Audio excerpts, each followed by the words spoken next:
everybody, this is Shawggy. I'm here with my good friend DeviantRin, and we're starting up again with Lag of Legends like we're gonna do every weekend.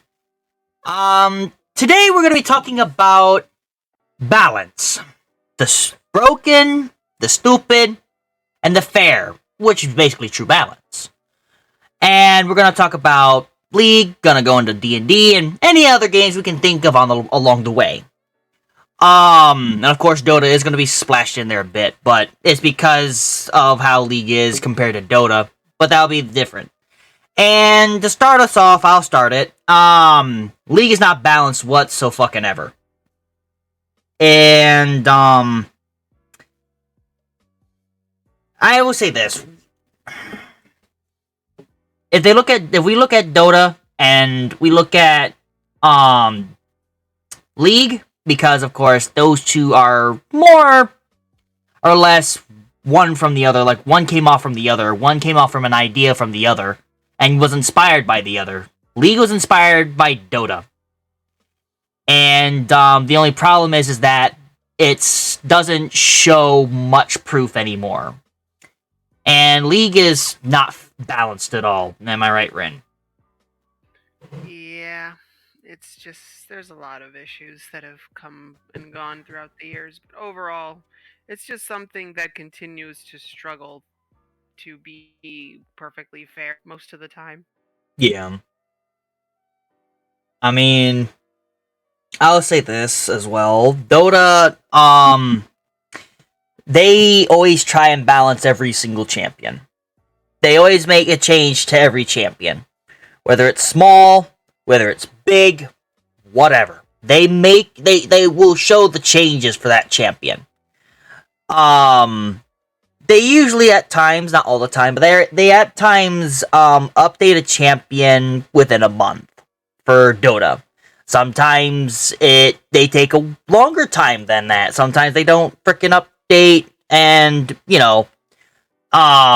balance anything or, touch anything for a while, because most of the time it's fine. Like, Dota is fine until someone, of course, breaks the shit out of that champion, and then with the buffs that they have or whatever, and then Dota will see it and be like, okay, this is a problem, we're gonna go ahead and change it around. But otherwise, they don't grasp it immediately, because they know that usually they have a perfect balance in everything. Because I stated this to Rin well beforehand, before we started doing podcasts.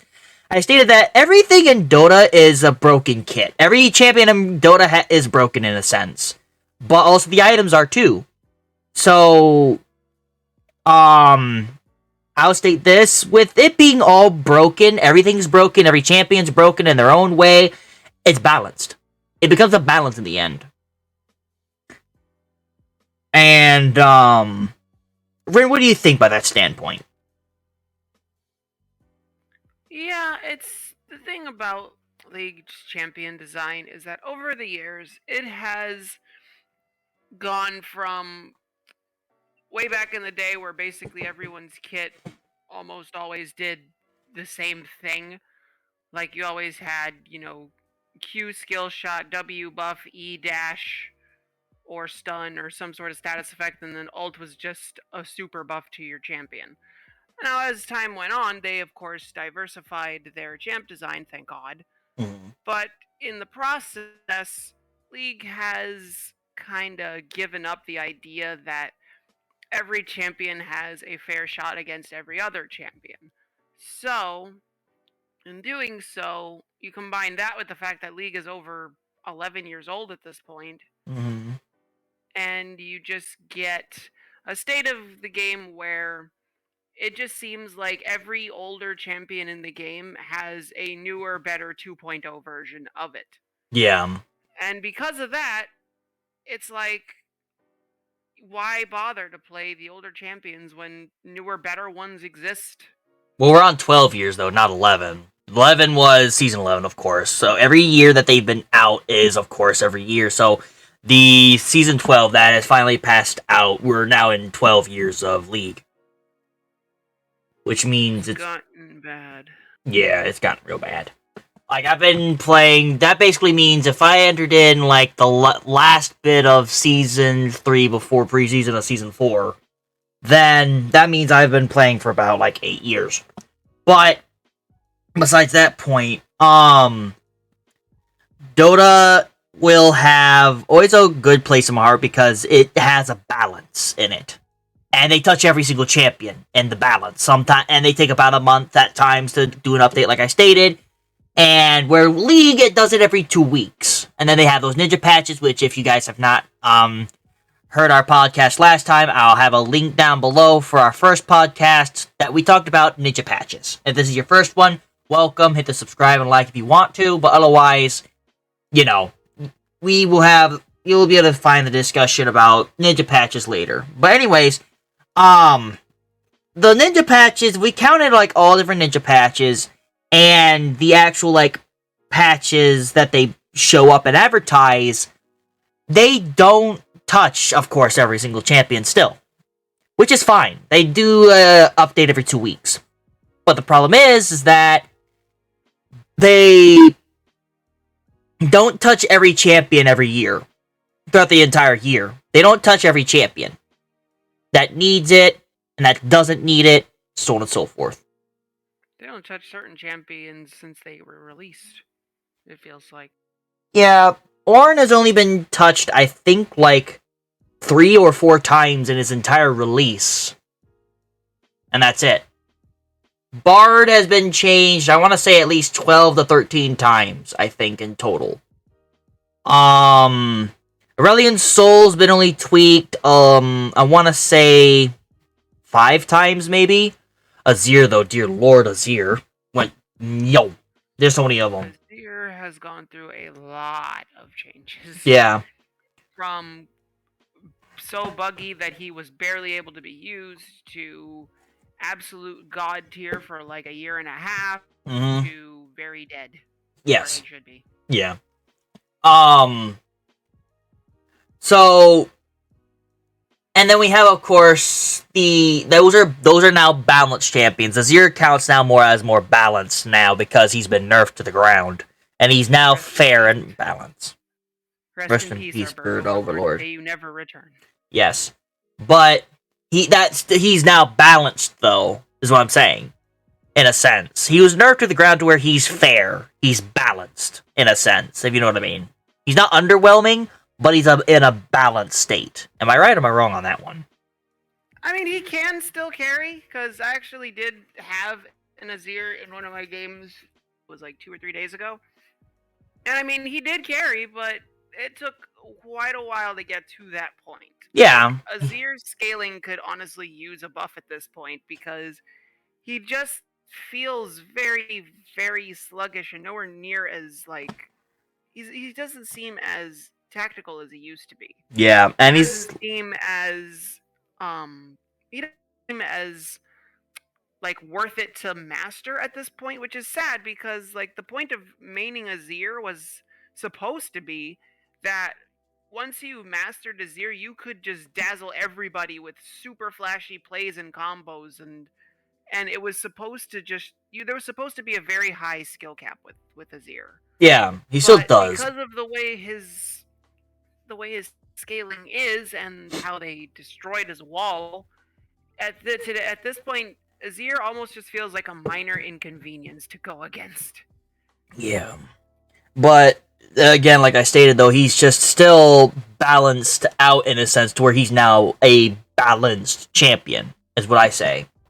In a sense, with stats and everything. No, he's definitely nowhere near as broken as he used to be, so... Right. Maybe that's all for the best. Yeah, that is all for the best. I remember dealing with Azir, dear lord. But what I'm trying to state is as well, like, Urgot, he's in a fair to, like, he's actually balanced as a juggernaut, I would say. Same thing as Yorick and Trundle. They are balanced. They didn't get chucked down, though, when Season 11 came in. They were able to actually work with everyone else, you know. Whereas in a few champions fell from grace hard when Season 11 came in. Of course, my Bard mains, they'll probably say no, but Bard did at first like fall from grace with season 11. At least if you try to play him like I did, I was playing him more of like the on-hit type of champion and be able to like still do a massive amount of healing because his healing goes based off from his AP. But like I played Bard for like a late game supportish carry in a sense because in low elo you want to kind of build him out like that, you know, because you can't always trust your ADC to be good, so you know you'd build some on-hit items to do some damage, and of course still you'll be able to do a good amount of healing. Not saying you won't, but you still did a good amount of healing. But when when Athena's Holy Grail disappeared, that definitely was a hindrance on Bards. Because that allowed them to be able to do a good amount of damage, but also be able to do a good amount of supporting at the same time. Being able to damage and also heal more for his allies. So, you know, he was able to have a better chance at, you know, being able to have some skill, because Bard is not fucking easy. He's actually very difficult to play, and he is a balanced champion. Of course, not when he was first out. Dear Lord, when he first came out, holy shit. But when, later on, of course, it started to become more and more balanced. Like, he was straight up just getting gutted heavy, and it's kind of good in a sense, but also, like, they now made him feel little less underwhelming than what he could have been. Because when they nerfed his meeps, I'd say that's because people that were building the pure AP Bard, or at least like a on-hit Bard like I was why he was able to, why people, or Riot really thought like, oh wow, he does a lot of good early game damage. I'm like, really, it's just the items that are doing that. It's not really the meeps. The meeps just add more AP damage. But, you know, Bard is balanced, I'd say. What do you think, Ren? Yeah, I could agree with that. It's definitely one of those cases where Bard has just become like he's almost it's fair to go against Bard, but it doesn't feel fair to play Bard in this current day. In this current day and age, if you play Bard, you get slaughtered quickly because people know of his late game. That's the problem I have as well, is that like when I play Bard, I get targeted more than my ADC will, because most people know about Bard's late game destruction, because Bard has massive late game. You let him go grab chimes, he just keeps getting not tankier, but like more and more damage. The meeps will do more slow, so on and so forth. The AoE gets really big, up to about like half the size of the wave, but that gets to when he has 30 chimes. 15 chimes is when it's like a fourth of the wave, and 30 chimes makes it into half of the size of the wave. But, besides the point, the slows and stuff like that keep stacking up to a certain point and stop, I think, around like 65% slow, I think. And his meeps do have a stopping point too. They stop around like, I think, 11 meeps and it stops. It doesn't go any higher after that.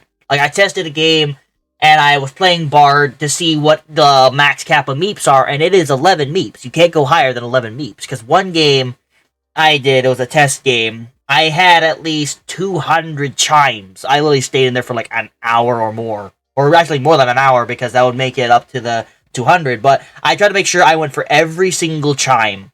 And I made up to about a 200, and I still had 11 meeps. It caps at 11 meeps. It's just the meeps get more damage the more the more chimes you have. So that's why Bard late game is so destructive, because the meeps gain more damage the more you collect.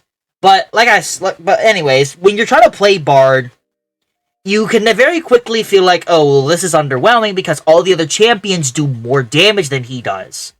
Because other champions have more damage in their kits. They have other damaging abilities, where Bard only has one. Which makes sense. Except for his passive, which is his meeps. But otherwise, it's still one, in a sense. So Bard is a balanced champion in a sense. Ornn, we're gonna go there again. Ornn, balanced, but he's fallen from grace. They're not fallen from grace. He's fallen under the bus, basically.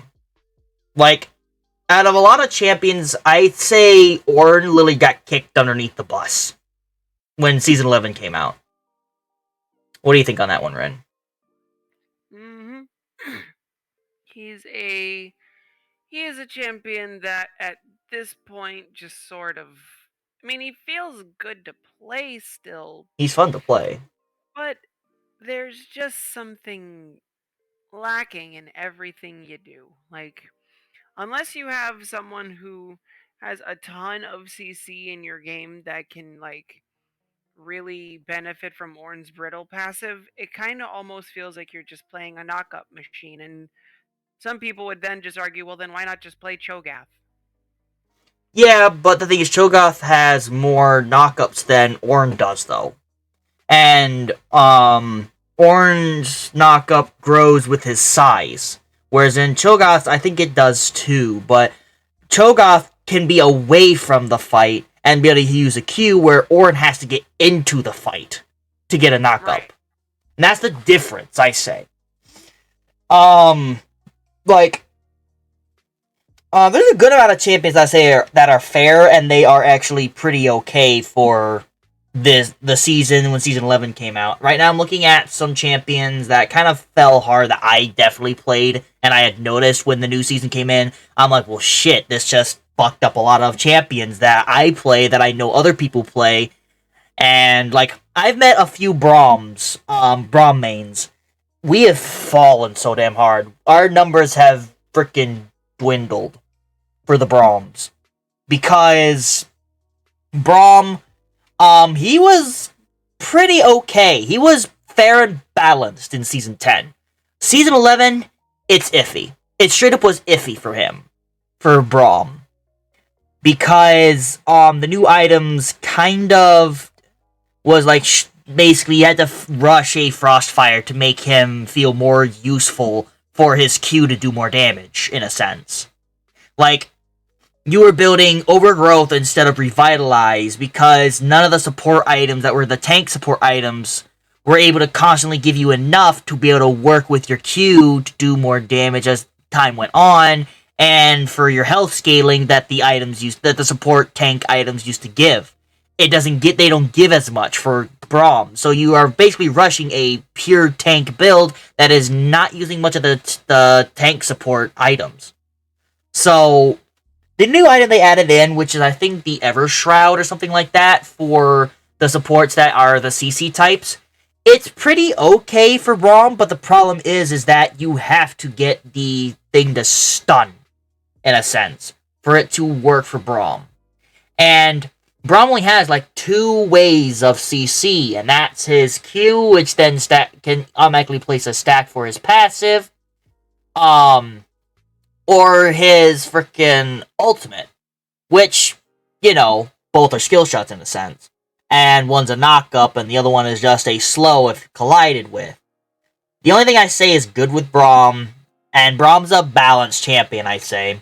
And I think you'd agree with me on that one, at least, Rin. Yeah, he's definitely not. Like, Braum is very, very fun to play, but the problem with Braum is that it just seems like everyone who plays Braum just kind of moved on to Leona. Yeah, because Braum doesn't have as much impact, I would say, in the game as and as Leona or anything like that, like the other CC type supports and the other tank supports. But like I feel like Braum's also moved on to Nautilus, not just Leona, but also to Nautilus. Would move off to like the hook champions basically at this point. Because it's not as great to play as Braum anymore as it used to be. So the thing I like about Braum, though, is that, like, if you just use your regular auto attacks, to get your passive stacks, at least for early. For late game, you can easily just have 2 Qs. You, auto attack, 3 times, and then use your Q to do the stun, it does more burst damage. It does more magic damage than what it's supposed to. If you hit it at the same time, it's supposed to stun them.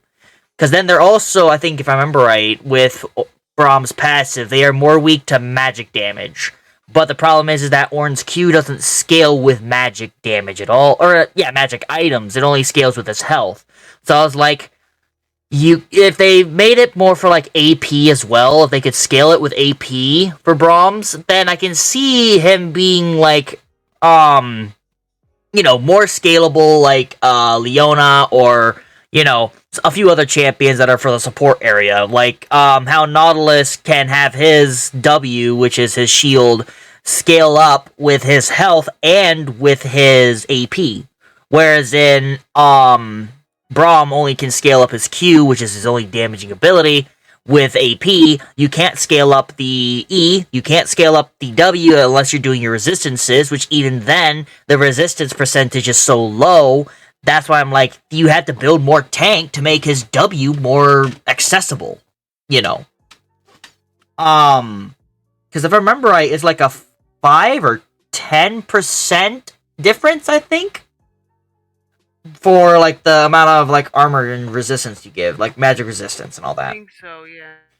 And, I think yeah. it's like 6%. Yeah, and they're trying to say, oh, Lockout of Iron Solari is great for Braum. I'm like, yeah, if you're trying to frickin' not care about your W, or your Q, or any of your fucking kit.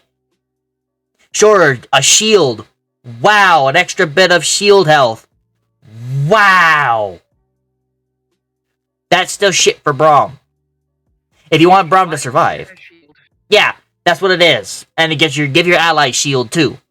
Sure, it's great, but it's not the best for Braum to fit for him. Sure, I know that he's supposed to be the protector, the warden, but I mean, in a sense, for a warden to be able to also tank a lot of shit, because of course, any ability that's supposed to go through someone, Braum has it reduced, and the shield eats most of the damage, but he still eats the damage. So, but not all of it in a sense, Like a Lux ultimate, he can literally block the damage and absorb most of it, and the allies that were behind the Lux ultimate that also got hit by it get it reduced as well, because of his shield that's up. It reduces all the damage if it's something that goes through. That's why, like, a Caitlyn Q would go through the shield at times, or it would instead just get absorbed by the shield. Now, if no one watches Vandril, frickin' Vandril showed a video that Braum's shield can now bounce and ricochet a Caitlyn Q now. It doesn't absorb it. It just boink. Because that's supposed to happen. And it's not supposed to. Or, not Ornn. Braum's shield is supposed to absorb the skill shot. Same thing if, like, a Bard hit Q, a, Lux hit Q, a Lux hit E, and he put up the shield to absorb it. It doesn't matter if when she puts her E out, as long as you have it up, it absorbs the damage still. But you know what I mean. All skill shots are supposed to be, absorbed by the shield. The shield is supposed to absorb it for a reason. And, that's why I'm like, yeah, it's a good thing to have Braum, but also, like, Braum, at this point, this is also why I say he's still balanced in a sense. He's not even broken. Not just because of his kit, not just because of his scaling for his damage and so on and so forth. I look at it at the perspective of, for how much I've played him, you have to build pure tank. You can and you can't use the support items that are for tanks. Because it doesn't 100% benefit all of his kit. Sure, it's a good amount of peel, but in the long run, when it hits late game, where you're going against, like, Cho'Gaths, you're going against Scions, you're going against Ornns, if they fucking actually can survive, but I know they won't. So on and so forth, stuff like that, Like, Braum needs the damage to also be able to help out the rest of his team. He doesn't need a kill. No, he doesn't need a kill, but he needs to at least have the damage to sit with the rest of his team, if you know what I mean. And the resistances and so on and so forth to help his allies that are really squishy. Which is why I'm like, if they buffed his W, I think it is, isn't the W the leap or the E? No, the W's the leap, the E's the shield. Yeah. So, yes. If they buffed his W to have more resistance usage, that would be a lot better. To be honest. That would be better to have with Locket of Iron Solari, because then the passive that you get, which gives you more armor and magic resist, would then stack with your W, Mm-hmm. and thus making it a good item. Because I think that's why most people buy it. That's why fucking Leonas never die. They rush that item first, they put on their W, and all of a sudden it's like, I can't take damage. Yeah, but the thing is that like it doesn't give a lot of the resistances in general. It doesn't give a lot for each legendary item. If it gave something like frickin' 10 per each one, I think it's 5 for each one. I might be I don't wrong. think it's that high. I think it's like 2. Yeah. 3. So like It's not very much. The tank support items are very underwhelming in the fact that they really wanted to make sure they weren't broken, and they succeeded because they're not. they're underwhelming. Very, very underwhelming. Yeah. Like that's Other than Even Shroud. Even Shroud's pretty good. Even Shroud's pretty okay, but I'm saying in Brahm's case, Even Shroud is iffy with him.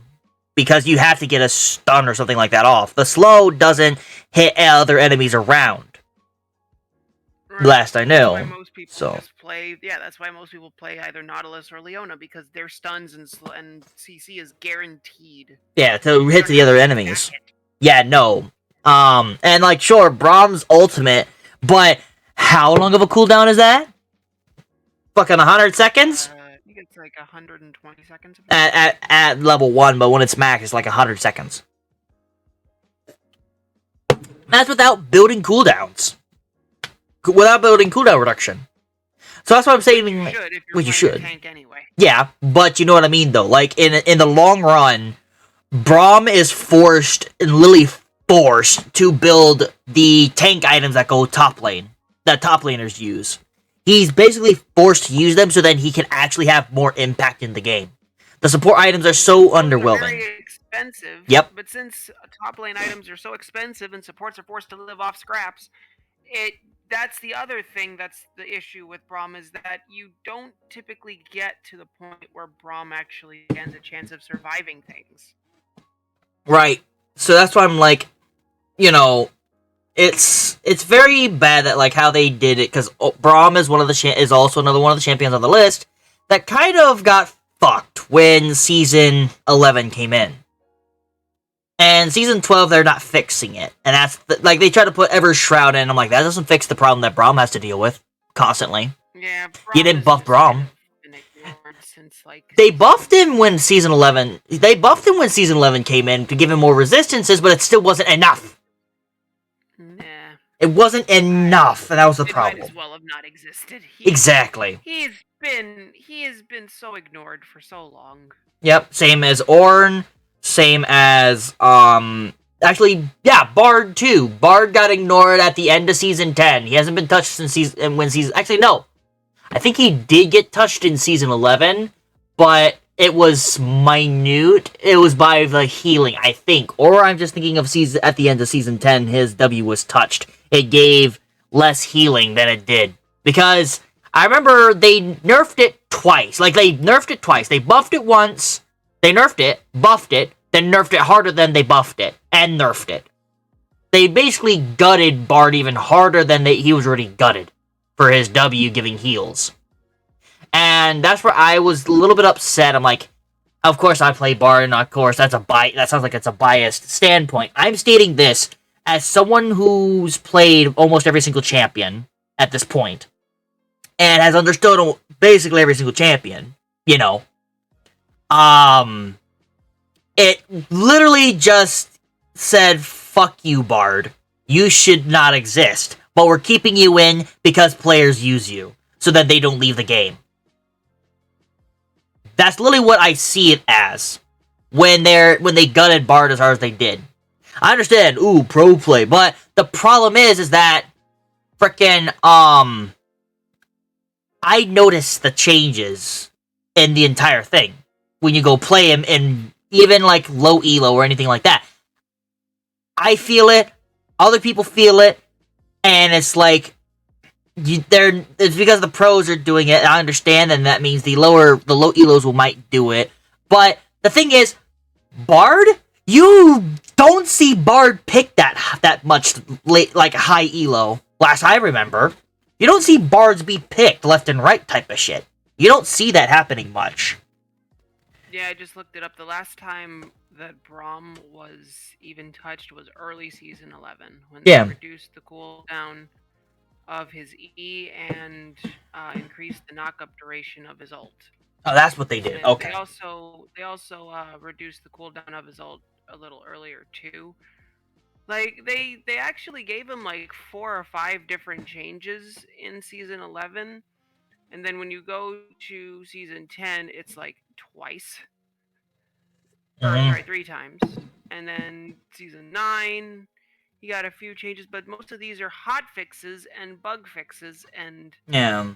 it's just it's not enough. It's not enough for not Bard, for Braum.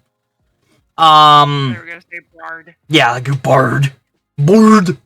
But it's because, Bard. it's, yeah, Bard. If they freaking mashed together, that'd be freaking dope. But anyways, what I'm trying to state is, Aurelion Sol. There's another one. Aurelion Sol. He's been underwhelming since the start. Aurelion Soul. Aurelion Oh, Sol, poor boy. you poor man. Like, Aurelion Sol, he got fucking, like, knocked around pretty damn hard. Especially when season 11 came in, they gave him the middle finger, but not as hard as they freaking Lily took a scalpel and took out Ornn's guts. They didn't do that to Aurelion Sol. They left it. They didn't do that badly to Aurelion Sol. Whereas in Ornn, oh god, my poor boy. Ornn, oh. They at the very least have tried to fix him last season, at the very least, but the problem was that the majority of Aurelion Soul's changes in the past were bug fixes. Yeah. Like, this is a champion that came out in season 6, and they're still fixing bugs for him. That says a lot. Yeah. Honestly, I'd say as well. So we have Aurelion Sol, we have Bard, we went through Braum, we went through Ornn. We're not going through every single champion, don't worry. I'm right now looking at the champions that kind of got fucked when Season 11 came in. And that are still fair and balanced, but they still got fucked when Season 11 came in and Season 12 came in. Season 12, they're trying to, I hope they fix the shit, but for right now, I'm gonna still stand by my point. Yeah. For good reasoning. The thing with Aurelion Soul, the thing that basically straight up murdered Aurelion Soul, I feel, was the toggle removal that they did in season 9. Yeah. When they made his Celestial expansion, It wasn't Season 9. It wasn't Season 9. It was. I'm looking at it. It was 9.17 when they. Really? I remember it was still being used in the Season 10. I remember it wasn't a toggle in Season 10. I mean, it was a toggle. Toggle on. It was literally removed in season 9. Really? In the middle of season 9, but yeah, when they Must took be losing that track of time. out and made it instead, when they made it instead to be just a thing that happens for like a couple seconds, like they're out for a couple seconds and then they retract, I feel like a lot of Aurelion Soul mains left after that, because at that point it was like, why even bother? You can only get your good damage when for a couple of seconds, and every other time of the game when your stars are close, people can just get in between your stars and you, and now you can't do shit. Yeah, like you can't turn it on or off. It's just, it's on, and then they can easily just still close in, and then it's off. But still, like, there's that window of time where you can still get easily burst down. Which, of course, I can understand why Crown was added, but in the same sense, Aurelion Soul still got just slapped too damn hard. Period. Just period. I feel like Crown was added just because people were mages were sick and tired of getting bursted down to ashes before they could do anything. Yeah, by a freaking assassin, being able to just hit like two or three abilities and just wipe out. But And Zanya's was just not enough. Yeah, Zanya's not enough for them. But as someone who plays mages at times, not as much anymore. But he usually plays mages. I mean, Bard's a mage. I mean, come on. But like, say it this way, like, excuse me. So we have Aurelion Soul down. We have Bard, Braum, Ornn. I want to say Victor, but Victor has been able to at least still show his face a good amount of the time, though. That's the thing. Cause the only thing I didn't like when they what they did to Victor was they made his passive now have to be like you have to get kills to get more, or you get frickin' what is it called? You have to kill minions. So that means you are more of the farming simulator to get his upgrades because just like Vigar. yeah, but the problem is that like his is more like you can't attack champions and then you get more stacks. No, you have to kill the champion to get more stacks. And the stacks is a limit. They made it a little bit better, but that's for the upgrades. It's for the upgrades. That's the thing. That's what I'm saying. You can't just go ahead and buy the upgrade and be good. That's the thing. Because like that's why I was more up. That's why I'm like Victor. Sure, he does have a good like comeuppance in the game, and I know why they did it because they wanted to at least make sure that he could build the mythic items. But also, it's like at the same time, you kind of fucked him up a bit because he doesn't have that AP scaling that he has that is more rewarding for buying those hex cores. That's the thing. If you're max level, you're able to get 180 AP from that thing. That's the thing. You get 180 AP. That's basically a reward for maxing out because the thing is that the upgrades costed so much. That's the thing. The upgrades cost so much.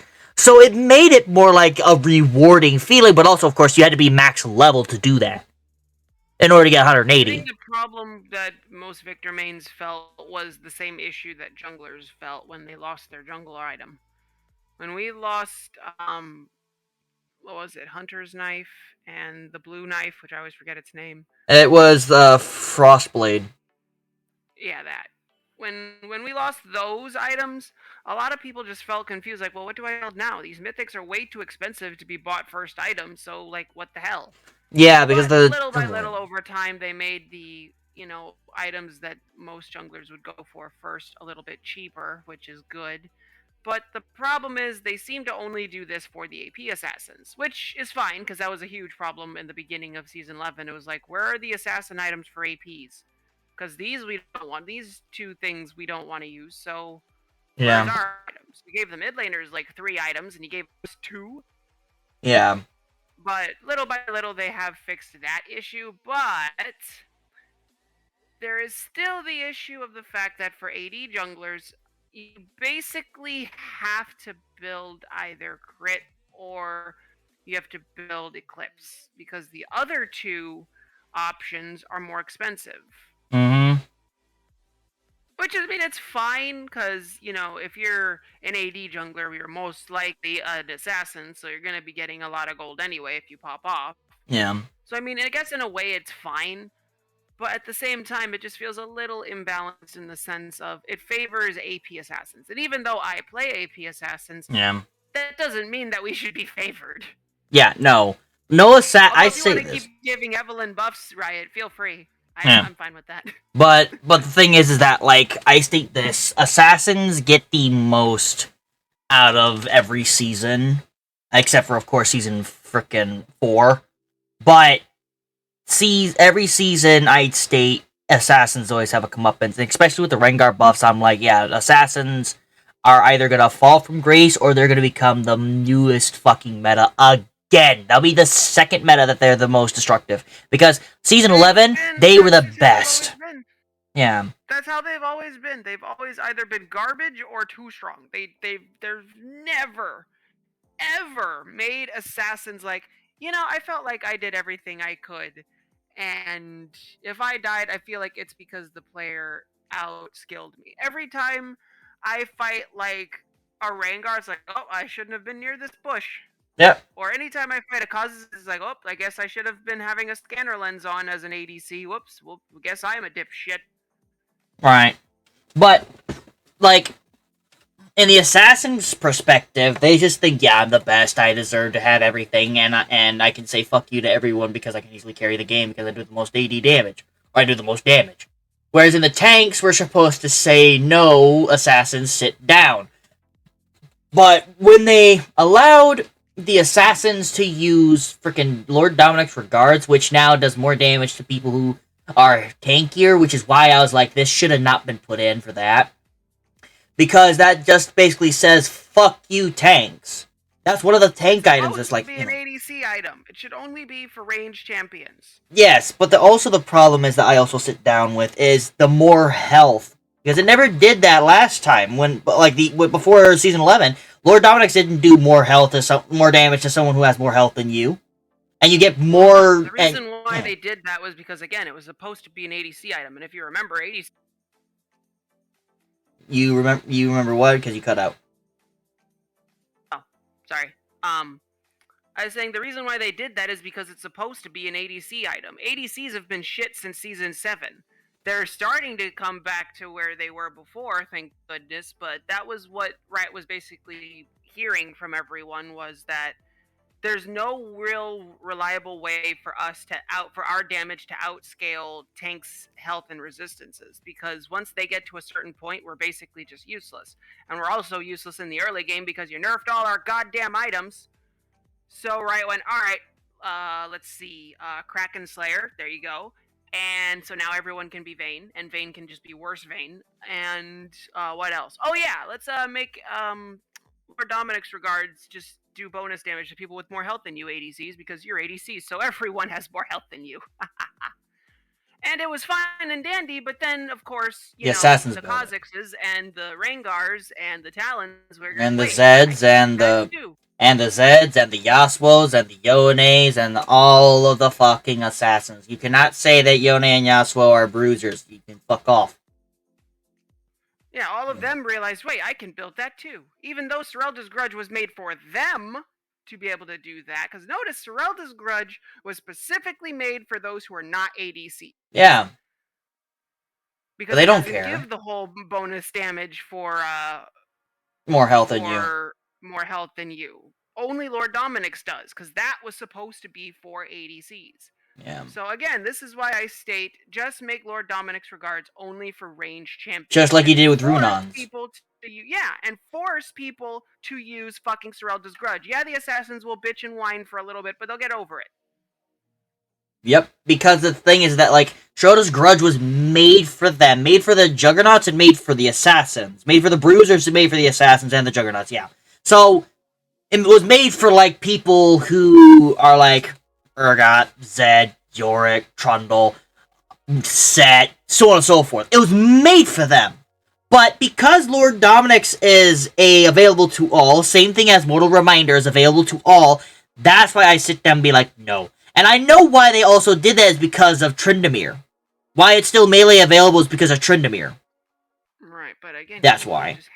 He can just also use Serelda's Grudge. I'd prefer Serelda's Grudge on Tryndamere because the E slows you at that point. Yep. It's not like Tryndamere has to have full crit build like ADCs do. He only has to buy like 2 or 3 items and he's good. 3 at that. Takes care of the rest. Yeah, his 3 takes care of the rest. Like, I'd say like 3 is all he would need, so then he can reach 100% with his rage bar. Because he reaches 100% with his rage bar when you have 60% already at base. Yeah.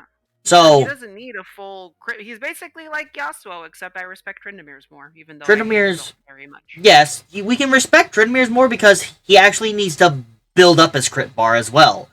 That's the thing. Yeah, he builds it for existing. Yeah, he doesn't get it just for existing and just for having a crit item. I mean, hell, Yasuo and Yone both literally get a power spike just by building a tier 2 boot, which is the Berserker's Greaves, and that's it. Yeah, their Q cooldown gets cut in half. It's like, really? He bought boots, he bought an 1100 gold item, and he just gets the... Okay. Yeah, that's where we go into the broken area. I'm trying to stay in, like, the fair and balanced, and then we go up the scale. We're gonna go from fair and balanced to, more and more broken. So, I'm gonna stick... Well, if we're talking fair and balanced, then we can't forget my girl, Poppy. Poppy, yep, she's balanced. I know that. She's balanced. She's fair. I love me some damn Poppy. Let me tell you. She fell from grace, though. She's definitely not where she used to be, poor thing. But yeah. I will say, anytime I'm fighting a Poppy, I feel like, okay, I know what she can do. I've played her long enough to know what she can do. So as long as I don't dash around her, or as long as I can get her to use her W first, then I can go in. She'll be fine. Poppy's vulnerability period is when her W is on cooldown or when her E is on cooldown. Now, her E has a short cooldown, so you have to play around that pretty hard. Yeah. But I feel like it's very doable once you learn the champion enough. And the other good side of that is when I'm playing Poppy, even though she's more of a bruiser these days, apparently, it's still fun to play her because she still shuts down, mobile champions like she's supposed to. Yeah. She still, provides a good amount of CC and utility to the team because her ult can if you just tap her ult, it knocks everyone up into the air instead of back. Yeah. So you can knock up like 3 or 4 people at once if they're all grouped up enough. Yeah. And the beauty of it is that with their new bruiser build, her Q does a lot of damage, and because it hits twice, yeah, more damage. You get to have a really high burst. And the fact that she's a jungler now is also really cool. Like, because you don't see her top lane very much anymore. No. So Riot figured, fuck it, just put her in the jungle. And it's like, okay, yeah, we can do that. Yeah. Like, she has good clear because, again, her Q hits twice and her E hits twice if it stuns. Yeah. So, like, overall, Poppy is not as broken as she used to be because I remember pre-rework Poppy was absurd. Oh, yeah. Yeah, no. Absurd. Who the hell, and as an ex-Poppy main I'm saying this, who the hell thought that it was a good idea to give Poppy an ult that basically says, everyone but this person can't hurt me? What? So basically all you had to do back as Poppy back in the day was ult the support, the lowest damage dealing person in the team, and then you could just run around la la la la la, whacking everyone as I please. No one can hurt me. Yeah, that's just Who stupid. thought that was okay? Yeah, no, that was stupid. But so, when she was reworked, I was like, okay, this is more fair. This is more balanced. More balanced, yeah. Like, if we're looking at the perspective of now, I'm saying, like, there's a good amount of champions that are balanced, but they've fallen from a good place that they were once at once Season 11 came in. And the problem is that, like, I stated this, off podcast. For Ornn to be able to actually have a comeuppance, they have to remove a total of 2 or 3 items. They changed Lord Dominik's to be ranged, so it's better. That means he can be able to at least handle top lane, as long as it's not a ranged champion. Divine Sunder has to be completely destroyed and removed from the game, 100%, and no item is supposed to be anything like it. No item can have any of its type of passive abilities they can do. You're not allowed to have it. And that's just about it. That's it. Literally. 2 items need to be removed from the game, or at least 1 item needs to be removed and the other one reworked to be able to be only range. And that means if you're a Jace that goes through melee and range, same thing as a Gnar that goes through melee and range, you're not allowed to build it. Because you also use melee too. So you'll be restricted from being able to use. You can't use your range, you can't use your melee because of the Lord Dominik's. You can't have Lord Dominik's because you switch between the two. So then it would negate it. That would make Ornn more relevant. That would make Ornn relevant in the game. Literally. It'll make Ornn actually have a comeback in the game if they remove those 2 items.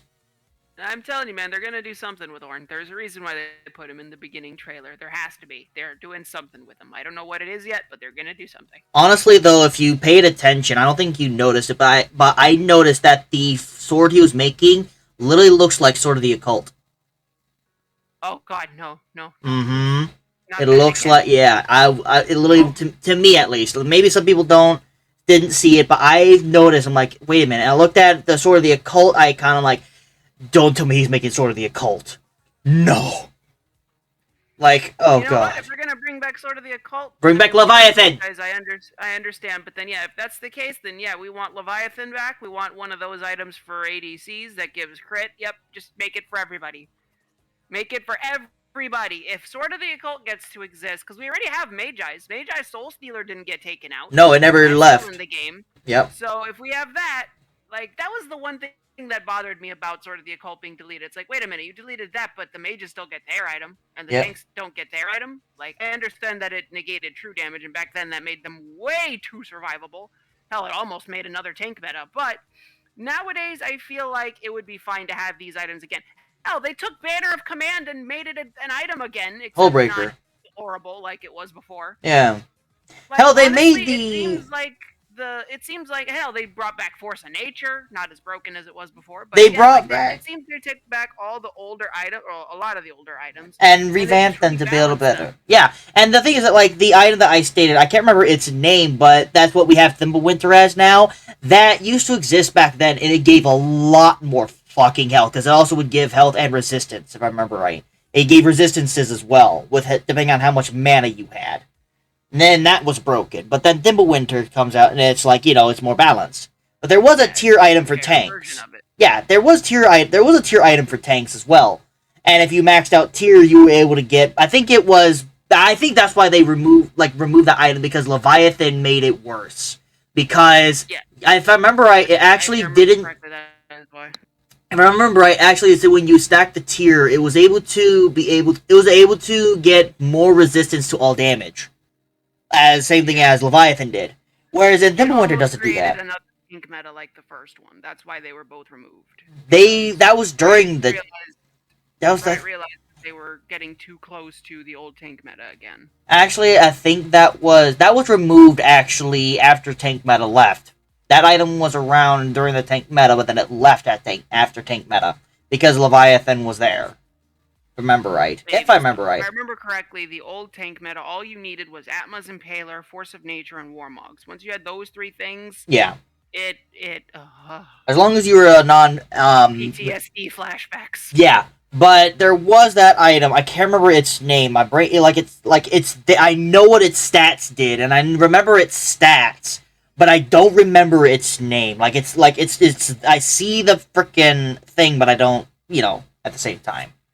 But in fact, that's an excellent subject for today. I would think is the metas. You want to talk? That's about balance, yeah. Talk about the metas. Metas that we've had to deal with throughout the years. Starting with you, tanks, because you guys were first. Yeah. What in the absolute hell was the goddamn Atmas, Warmogs, and Force of Nature meta, where every single team fight was pointless because everybody had 4,000 goddamn health and over like 200 resistances, and you did a bunch of damage as ADCs, but despite that, the games would just drag on forever and nothing ever mattered. What the fuck was that? Yep. Then I state the mage meta. The massive mage meta with DFG. Oh god, I still feel bad for those who had to deal with the DFG meta. That was awful. Yep. I felt bad even using that item. I was like, this isn't fair. I never used it. This is such bullshit. I never used it. I never used it because when I read its stats, I'm like, no. I have honor. That's the thing. I think that's also the problem that I have in the game is that I think of honor and I just don't. I don't think of the realization. At least that was what I was mostly back then. And I think this is not honorable. But then when I look back, when I say something's not honorable, I'm just stating that this is not balanced. When I look at it and I say honorable, my brain looks back and I'm like, you mean balanced, not honorable. It's just balanced. It's not balanced. So DFG was a terrible item. It should not have been in the game ever, and it felt bad to even use it because you would see the enemy team get angrier and angrier and start yelling at the tanks and the bruisers how he's so bad, always dying, and I'm like, he got ulted by a Vigar for 9,000 health. What the hell do you want him to do? He's not a Cho'Gath that can infinitely stack. He's not actually, never mind. I was gonna say he's not Scion. You can't constantly stack, but I forget that Scion wasn't like that. Not back then, but it was a terrible time because people were so just dickheads to each other. And another meta that was awful was the goddamn Feral Flare meta, where we didn't have a jungler for 30 to 40 minutes while they were busy stacking their stupid items. I remember that. Oh no, I'm so angry. I didn't play jungle. It was awful. Yeah. I've always basically a 4v5 because the enemy jungler would just look at that and be like, cool, well, he's busy stacking and I've already cleared my jungle camps. Let me just go gank because there's no possible way that their jungler will come back to help them. It was awful. And you know who benefited the most from it? Master Yeezas and Jax. Mm-hmm. and Lee Sin, but mostly those two. It was always those three that would build that goddamn item. And Runeglaive Ezreal, another thing that should never have existed. Why do ADCs get to build, well, not anymore, but they used to be able to build, jungling items? That wasn't right. Mm-mm. Although I will say one meta that wasn't right for a different reason, and that was the Season 4 meta. That was Assassins Falling Where from they Grace. wiped assassins off the face of the earth and nerfed every single one of them to the point where they were just never seen. They had the lowest win rates I've ever seen. Their items were garbage. And the funny thing was, even though everyone was able to breathe a sigh of relief that they were gone, I still felt like this wasn't a right direction to go. You shouldn't have to make an entire character archetype bad and useless in order to make the game balanced. That's bad design. There's bad design. Yeah. Could you imagine D&D if Rogues. wizards were bad? Or rogues were bad? I would say the rogues, because rogues can do dominative damage at times because of their sneak attacks and shit. That's the thing. Imagine a D&D world where all the rogue subclasses were just gone. They were just completely useless, don't even bother playing them. That's terrible. Yeah. But hey, now the game's balanced. No, that's terrible. Yeah, no. You shouldn't have to remove an entire class just to make the game balanced. That's terrible design. And if you remember from last podcast, I talked about talking to the Riot employee at one point about the balancing and shit. If you do remember about that, Rin. I did tell him, though, you guys got inspired by Dota. Look at Dota. Go to Dota. Watch and look at every single update they went through. Every single patch. Read them all. Read every single champion's kit. Understand that. Because if you did that, what they're doing, and was able to understand how to balance the different types of classes of champions that each champion was, and they're literally listed for every champion before you before you click on them to lock in, or even when you're looking at all the champions. It states all the different classes that they are. They're a support, they are nuker, or they are, healer, or whatever. It states, there's a certain amount of, different words that states what that one thing is, what that one champion is best as. And they balanced the champions, all the champions of those categories, and all the champions in general, to where it's all balanced in a sense. Sure, every champion is broken in a sense. If any champion that came from Dota into League would straight up become the newest, most broken champion that even frickin' Yee's, frickin' Yasuo's, Yone's, Zed's, Talons would be wiped off the face of the earth if anyone locked in that champion. It would have a 100% ban rate. From if we moved any of those freaking Dota champions into League. Because of how stupid it is. Or if we went ahead and took one item from Dota, put it into League. Like freaking Blade Mail. Oh hell, Blade Mail? Freaking Blade Mail is basically freaking Thornmail, but on steroids. Because it has an active. This active is any damage. Whether it's true damage, whether it's, magical, anything, any damage that is being dealt to you is then returned 280% back at the person that was firing at you. So let's say you're having a freaking 1,000 damage being sent to you, right, when your blade mail's on. Then that person is instead going to be taking 2,800 damage instead. That's literally what it is. And its passive is straight up 20%. It sends 20% of the damage back to the person. That's kills almost all the bruisers. Exactly. There are very few bruisers that I can think of that their health scaling will outscale that. Kled is one. Poppy is one. But their damage is, that is. But their damage isn't that high, yeah. But yeah. I'm just thinking of people who could literally, health-wise outscale that damage number. And I'm like, Poppy... But that's a damage number. That's not, the combined damage. Because that's I'm saying if that was just one hit of a 1,000 damage, one hit, that person's receiving 2,800 damage back. But it's not just one ability hit. No, there's a 6-second duration. So that means that motherfucker taunted everyone and... let's think of it this way. If Rammus put it on, And instead of having a one-person taunt, he had an AoE taunt. And it hit everyone. And he had turned on Blade Mail. Then he turned on Blade Mail. It would kill the entire enemy team. They would be dead. Axe does that. That would be pretty cool. Yeah, but you know what I mean, though? Like, the Blade Mail itself, putting that on Rammus, and he puts up his shield thing to add more damage on top of that, it would basically make Rammus become the most broken thing in the game if he just added Blade Mail in there, and Rammus was able to AoE taunt. You mean again? Because I do remember a time when Rammus was very, very, very dangerous. I mean, as in... One who built AD. I mean, as in, he would straight up nuke everyone. No matter what damage you are, or if you try to attack him and then he turned on his W and turned on Blade Mail at the same time. All your damage you are just about to hit him with your skill shots is being sent 280% back to you for the damage. I will say, though, poor Rammus. Poor Rammus, yeah. Even though he was very, very broken back in the day, well, not really so much that he was broken back in the day, but he used to be able to shred towers like nobody's business, and he would just tank all their shots, and God help you if you were a Yi or a Jax or a Lee Sin, because he just straight up destroyed you. It didn't matter what you or a did, Yasuo. He would just end you. Yeah. It would end you. It Yeah. did not matter. Thankfully, ADCs were able to outrange his taunt, but if you were a melee, you're gone. And I feel like the way they reworked him, like, it's interesting. Like, I kind of like the whole idea of his ult being a skill shot instead of just turn on Earthquake, because, that was creative. And, but it did more damage to towers, though. But it did more damage to towers. Damage to towers, yes. So it made the split pushing able to be a bit more available.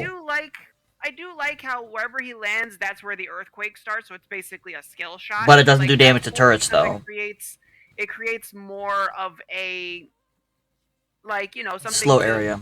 Be skilled about, because it's like when they made Warwick's ult instead of a point and click into a skill shot for something else for us.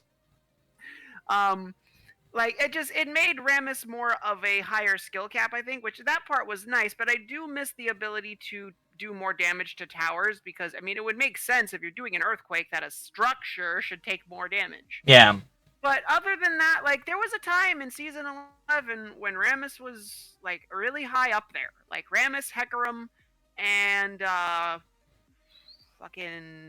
Yi. Well, Yi's always good, but those three basically were like kings of the ring. If you wanted to be an assassin, you played Yi. If you wanted to play a tank, you played Rammus. And if you wanted to play... someone who, like an AP assassin, then really you had the pick of the litter, because all of them were good during Season 11. Yeah. And, he was good for quite a while. And nowadays, it's just, it seems like he's just kind of fallen off yet again. But it's because you could build a bunch of brambles, too, though. They also was able to build a bunch of brambles, and then they nerfed brambles because of Rammus is just stacking brambles upon bramble upon bramble, because it didn't count as a legendary item. Or not legendary, yeah, right. A legendary item.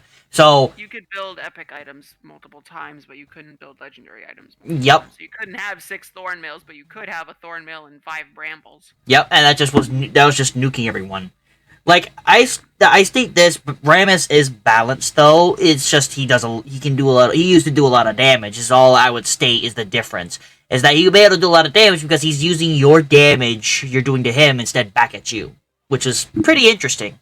But now he's so fallen down from grace, the champion he usually counters now counters him because of an item.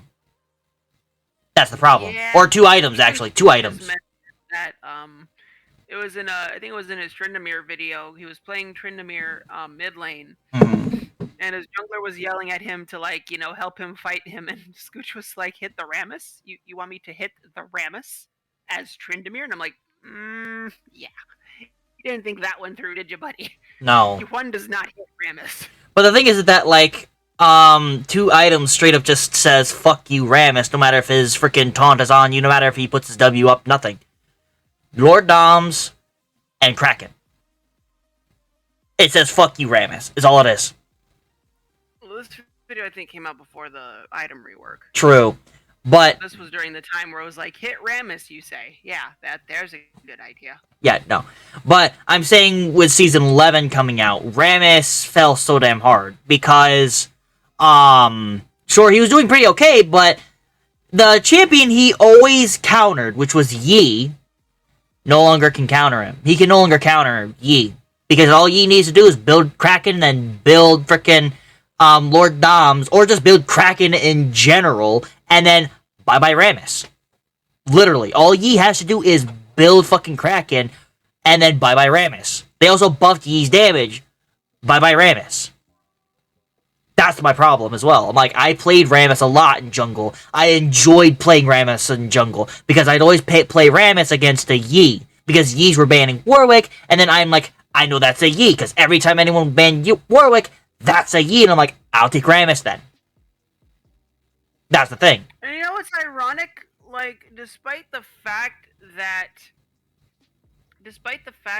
he isn't seen very much, he has a good win rate. Those who play Rammus can do well on him. Right. He's just not seen anymore. It's because of what they did to him. So weird. It's because the items. Like I stated with Ornn, items are literally the reason why the champion is barely seen at all. Sure, his win rate's great, but you rarely see them at all since Season 11 because of items.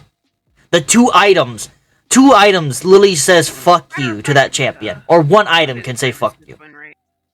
I don't know what his win rate is. But, like, the items is the problem. That's what I'm saying. Yeah, look at that shit. 52.05%, that's great. That's great.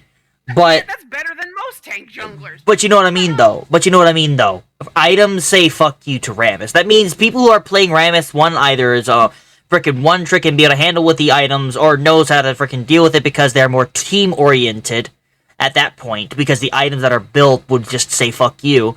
But, you know what I mean? Like, it would just depend on the matchup that he's going into, also depended on the items that person's going to build, depends on what Rammus will then be able to survive from. That's also why I'm saying, like, sure, his win rate's really high, but it's because of that means he's probably high in the higher elo areas. Because people are being more team-oriented. I'm looking at throughout all ranks. Throughout all ranks, Rammus is at number 5. Of course, Master Yeezus is at number 1. That's not surprising. Yeah. Like, for Rammus to be at number 5, like, you wouldn't think that you don't see him as much as you typically do. I mean, look where all the other tank junglers are. Let's see. Sion's at 13. Sejuani's at 17. Udyr's at 21. Nunu's and Willup's at 22. Skarner. Oh, Skarner. Poor Skarner. Oh, I actually destroyed a Yi when playing Skarner at one point. I actually completely devastated a Yi when playing Skarner. And I remember those days. And Volibear's at number 3, of course, but I'm just saying, like, overall, most tank junglers are doing pretty well right now, but you don't see them as much as you used to. Or at the very least, you don't see Rammus as much as you used to. Volibear I see all the time. Yeah, that's okay. Yeah. Including him. Yeah. But Rammus, you Volibear I see all rarely the time. I don't ever see Sejuani's. Amumu I see all the time, but usually they're building AP. Zac, where's Zac at? Zac is at number 6, right behind Rammus. That makes sense. Zac I have been seeing more recently. Because also, like, they did make him feel more optimal in a sense, because also with Frostfire, building Frostfire onto Zac means more damage and 2 more big. Yeah, he has more availability to him than others, if you know what I mean. That's why I'm like, you know, Zac's good. A champion that fell off of the face of the earth is Gwen. She was there and then she destroyed. Who plays Gwen anymore? Where's Gwen's win rate? Oh my god. Is that the lowest? I think that might be the lowest win rate I've ever seen. 43% for top lane. And for jungle, 42%. Yeah. You want to talk about fell off the face of the earth. She was broken. Well, the thing is, she was broken when she was out to all who played tanks, but of course, her win rate's low as well because not many people play tank anymore. She's great against tanks, but barely anyone plays tanks anymore. That's why. And she can't deal with others. She can't deal with shit like Fiora and Garen and Darius. Nope. Her pick rate's at 1.2%, which is not great. Because, like I stated, tanks have fallen off from the face of the earth. If you see someone playing tank, 9 times out of 10, that tank will either 1, have a great time and be able to easily take care of shit, or 2, will just fall right off because the entire enemy team will build frickin' all the shit to destroy the tank, so then the tank then becomes useless late game. Or any point in the game afterwards. They'll just build like 1 or 2 items and then the tank's done for. Divine Thunder, tank's basically done for. Not 100%, but basically done for early game. Late game, he has a little bit of a chance, but you know what I mean, though. Yeah, That's the only problem. It's unfortunate. It's very unfortunate that a new champion, because Gwen's still relatively new, and she's just she came out. She came out during season 11, same thing as Vex and Viego.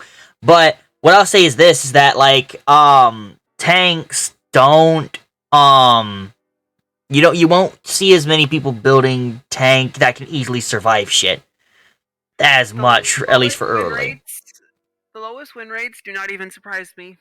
Gwen for jungle, Ryze for mid lane, Gwen for top lane, so she is lowest in 2 different roles. Mm-hmm. Garen and Ezreal. Garen for jungle, which makes sense, and Ezreal for mid, which also why. Yeah, but below after that is Azir and Twisted Fate, 2 champions. Twisted Fate is balanced. Twisted Fate's balanced. Lee Sin, I feel people don't do well with him because Lee Sin is hard to play.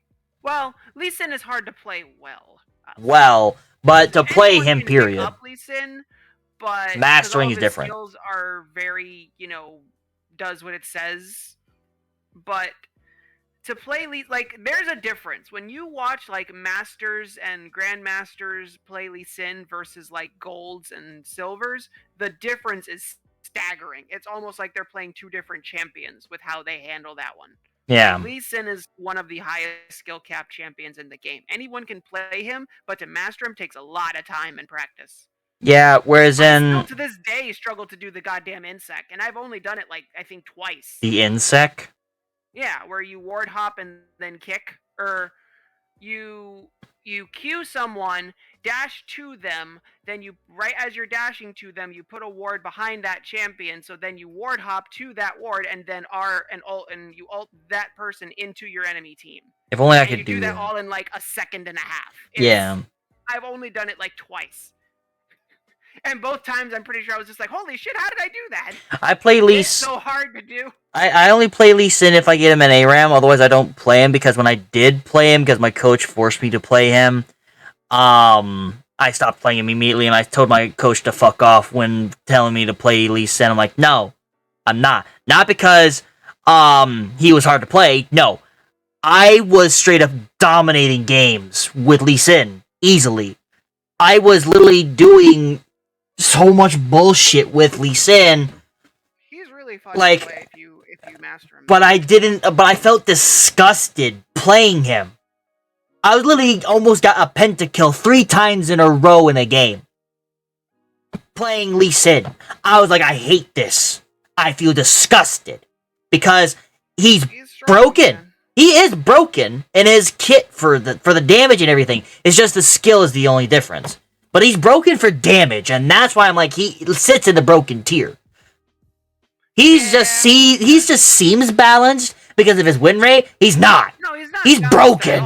He's just hard. He's just hard, but he's broken. He's hard to play, but he's broken. Like, I'll say this: he's easy to pick up and understand a few things, but he's hard to master, become like the best Lee Sin. That makes sense. But yeah, the insect is literally just one combo of his. He has a ton. There's so much shit you can do with him. He has so much mobility. Yeah, but still he's broken though. So he's in the broken tier. We're not gonna give any Lee Sins a break. We're not giving any Lee Sins a break. Lee Sin is a broken champion. Period. Always has been a broken champion. Mm-hmm. He's been broken since his release.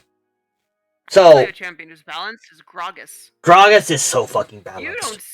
You don't see Gragas ever nowadays, but when you do, he does exactly what you need him to, and nothing else. Yep, he's balanced. Doesn't have too much damage. He doesn't have too little damage. Like, he does do good damage, just not nowhere near as much as he did before. Dear Lord, yeah. Before, he used to burst people down very easily with his goddamn Q to E to R combo. Yeah. But nowadays, it feels like he does do a good enough amount of damage, but he feels more like a catcher, like he should be. Yeah. Like, and even if you play him with AP, he still doesn't do like nuking damage. Stupid amount. He doesn't do the nuking damage that he used to do. Yeah. But if you build him tank, he does exactly what you need him to do. Yep. He's very, mobile, and because of his E being able to dash through walls. Yep. For some reason. I mean, Sejuani And- can do the same too with her Q. True, Sejuani and Vi can do the same thing. So I mean, it's not like it's a unfair mechanic. Yeah. It's not like it's only a Gragas thing. Yeah. But like he does the right amount of damage. He has the right amount of CC.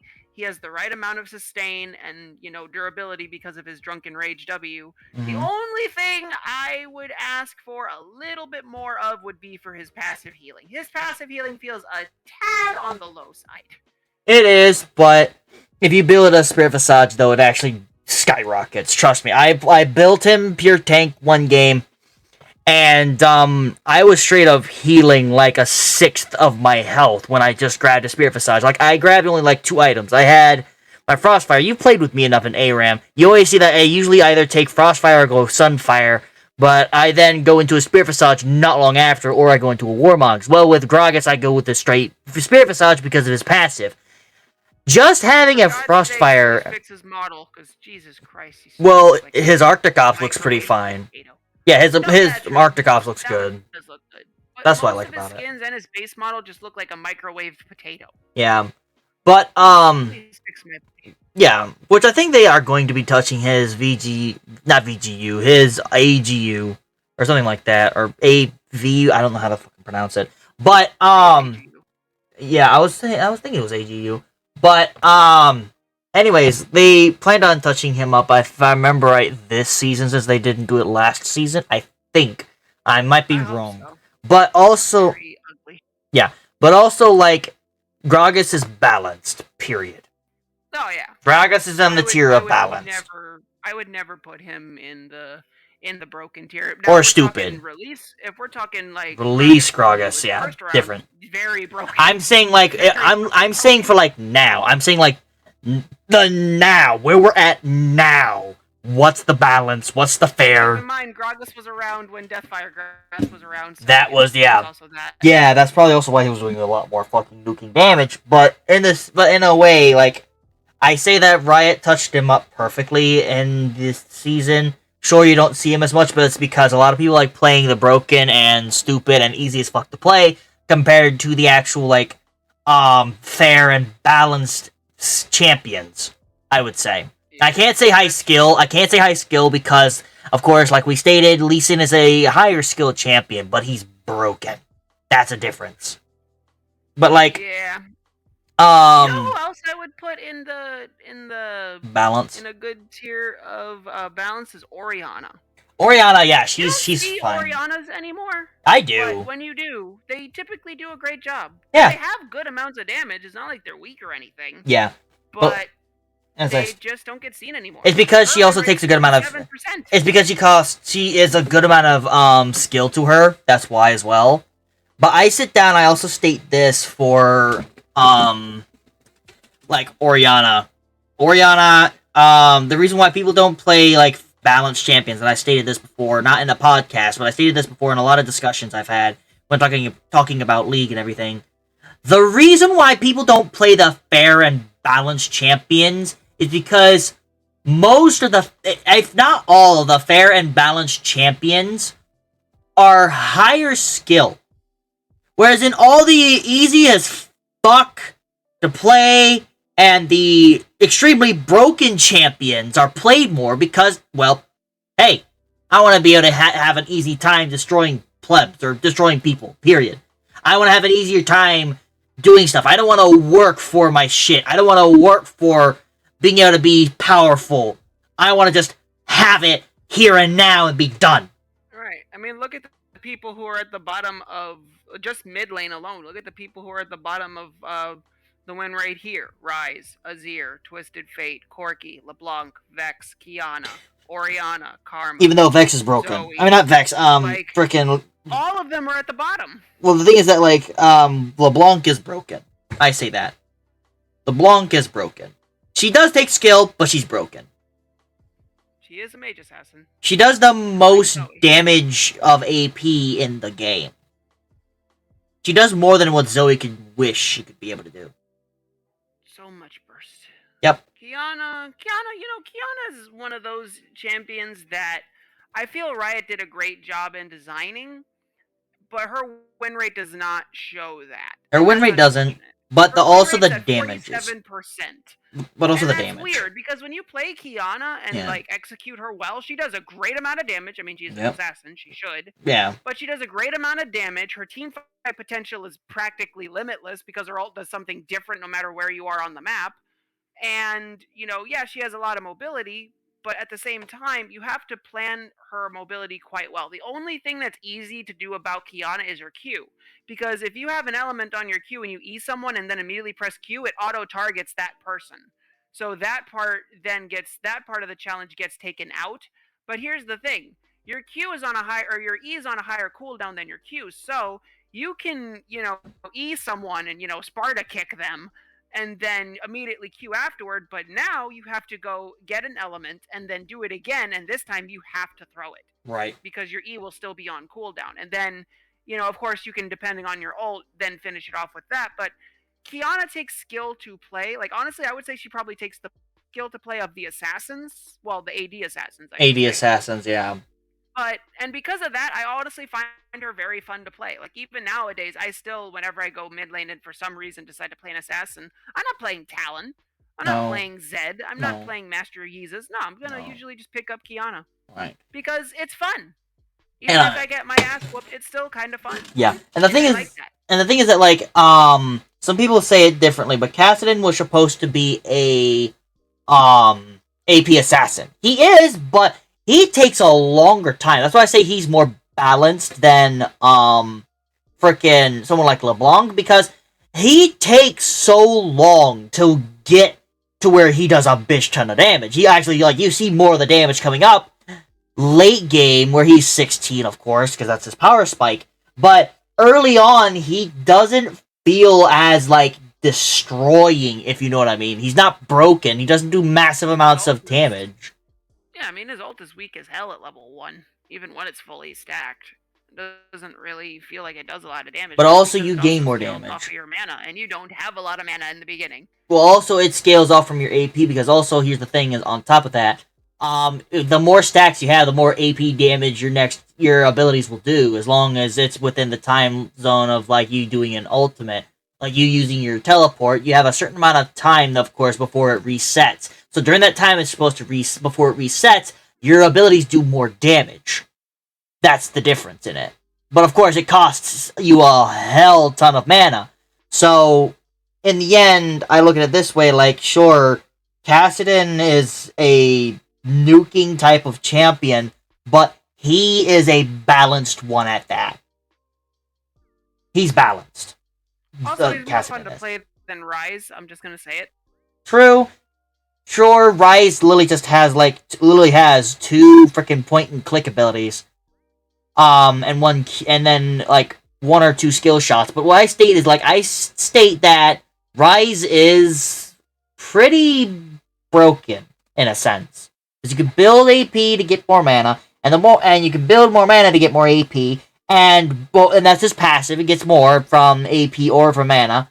And just more mana means more AP damage. And his abilities all scale with the mana. And the only thing that his ultimate does, when you level up your ultimate, it gets more damage for the, when you do a WQ, or a EQ combo. You get more fucking damage out of that. That's really, like, it gives more burst to him, and gives more damage to him. Sure, he's a battle mage, but if I'm a tank, which I've dealt with this, if I'm a tank, without him having Void Staff, and without him having, the true damage one, which is Rift Walker, he doesn't have those two, and he has something like, let's say, Ludens, in a sense, or Everfrost, I should be able to tank a good amount of his damage. This is where I state where's the broken part. He easily bursts down tanks, without having to deal with, without having to even build magic penetration. Literally. He does so much nuking damage to tanks, even. I'm just like, no. Sure, I know, like, Ryze is one of the best champions as well for top lane, but I stated this as well is because he's easier top lane than he is mid lane. Because of the challenge he has to deal with mid lane with all the assassins and shit, whereas in top lane he has an easier time against the tanks. Because they're all melee. Or the bruisers, they're all melee. Because if people pick Ryze mid lane, the enemy team will just go, haha, Talon, go brrr.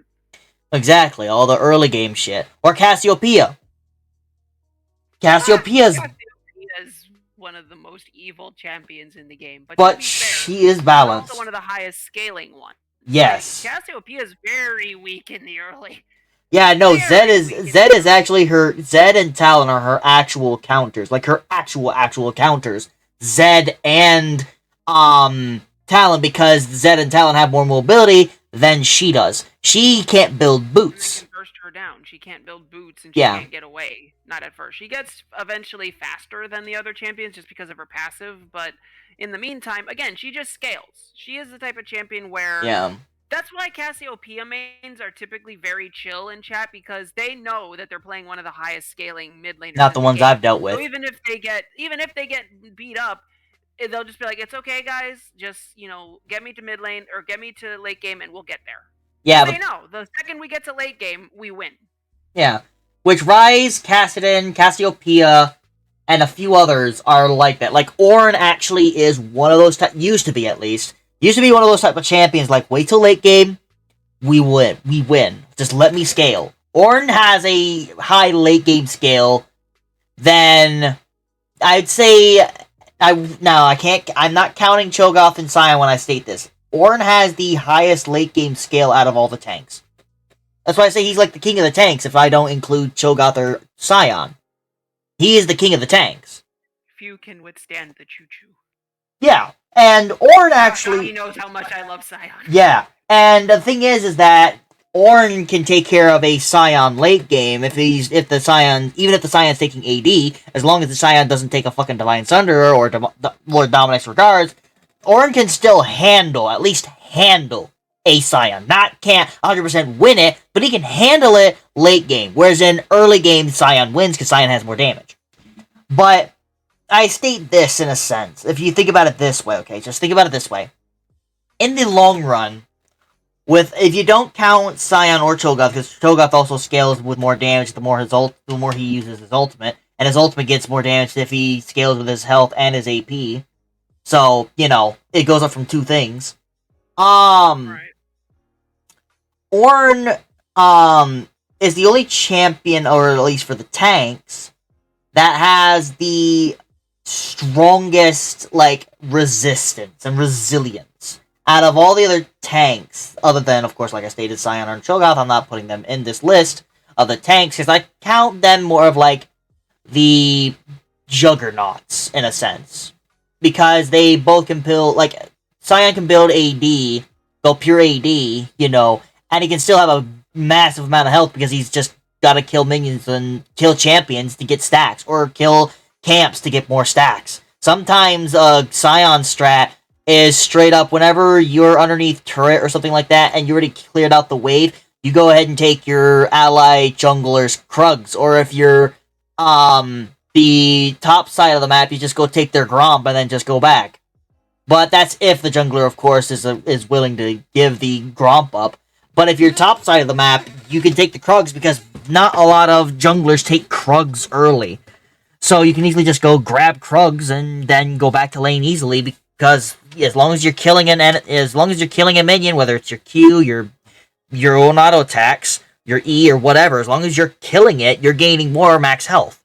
So, I state that Sion is a juggernaut, same thing as Cho'Gath, because Cho'Gath has to just ult minions and then ult champions or ult epic monsters to get more stacks. And the stacks means more health. He can build more AP to also have more damage for that too. Because he can build AP and he can build health for himself for his ultimate to do more damage. And that's why I'm it's Cho'Gath and Sion are more like the late game scale juggernauts more than a late game scale tank. If you understand what I mean. Yeah. I mean, you've seen the Battle of Titans before, because I do remember a game where I had to fight a Cho'Gath top lane to Sion. Just kept stacking and stacking our health, and then when we got to full build, we both took an elixir. You both took a what? You cut it out. Rin, and boys just beating on each other. you cut it out. Moving. Rin, you cut it out. I was saying, you've seen the Battle of Titans though, because you remember the game where I was fighting a Cho'Gath top lane as Scion, and we just kept stacking and stacking, and then come late game we had full build, we both bought Elixir of Iron, and then we just duked it out in the mid lane. It's just the two of us, it was just two big boys beating the shit out of each other with our health barely moving. I don't remember seeing that. I don't think I was there with that. Damn it, it was such a fun game. Like, the funny thing was, because we both had Warmogs, like, we would just back up, heal a bit, and then just go back at it, and our health would just barely move. We both had, like, I think 8 or 9k health. Like, this game lasted for, like, 45 fucking minutes, because it just kept going back and forth, and eventually the two tanks were just brawling in the middle of the mid lane while the other teams were just fighting each other. Yeah. But it was so much fun. But that's also why I state, like, they are high scaling tanks. They scale higher and faster. They would be known as the kings of tanks if they went ahead and, did it that way. I would say Scion is more the king of tanks if we stated with that. But I'm not counting them because they can build bruiserish and stuff like that and still have high scaling health. Or tankish. Or not tankish, juggernautish. Yes, so that's why I'm all like, they have to do is farm. Yeah. Whereas in Ornn and all the other champions that are tanks can't do that.